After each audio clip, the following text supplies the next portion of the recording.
مؤمن باید زیرک باشه در دینش و این زیرکی بعد از علم میاد. نباید یک مؤمن فریب وسوسه های شیطانی بخوره. چنانچه اینجا مثلا ما داریم میگه وقد یکون لاعداء التوحید علوم کثیره و حجج.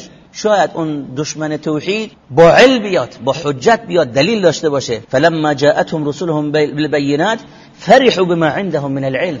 اونها خوشحالن به علمی که دارن، اونهایی که دعوت توحید بهشون میاد خوشحالن نسبت به اون کتابی که دارن، اون علمی که دارن. اون شافعیش به علم خودش به اون عقیده اشعریت خودش مینازه، اون حنفی به عقیده ماتریدیتش، اون مالکی به عقیده اشعریتش. هر کدوم میبینی به عقیده خودش مینازه، هر کدوم فکر میکنه این عقیدهش درش کوتاهی و کمی و سستی نیست، عقیده خودش رو راسخ و محکم میبینه.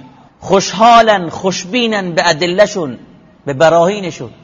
شما کتاب المغنی قاضی عبدالجبار رو بخونید، اون چیزی که خودم دیدم و خودم ورق دادم، والله قسم میخورم. برید این کتاب را ورق بزنید. کتاب در اعتقاد، کتاب در دین، کتاب دینیه، در عقیده نوشته شده. 100 صفحه ورق میزنید 10 تا آیه توش نمیبینید. برید بخونید، ورق بزنید، ببینید در این چند جلدی که این قاضی عبدالجبار معتزلی نوشته، ببینید چند تا آیه هست که بهش استدلال کرده و چند تا از قول فلاسفه بهش استناد کرده، از قول ارسطو و سقراط.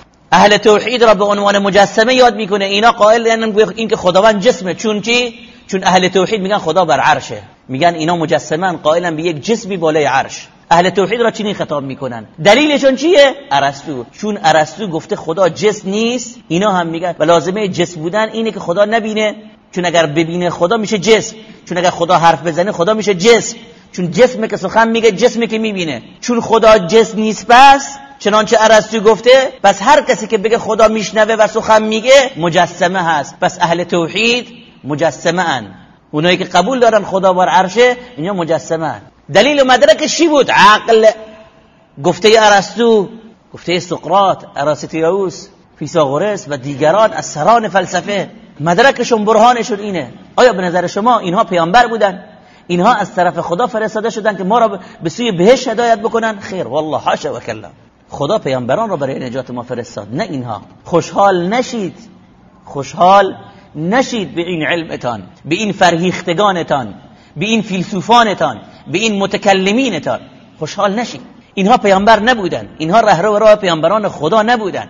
هر کسی دیدید بدون مدرکی از قال الله و قال رسوله صحبت میکنه، بدونید که اهل باطله.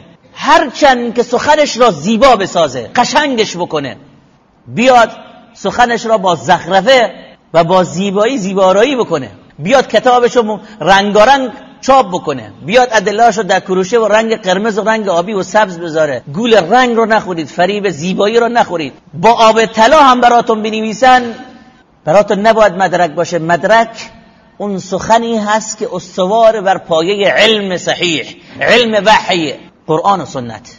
اون سخن محکمه که باید انسان محکم بگیره.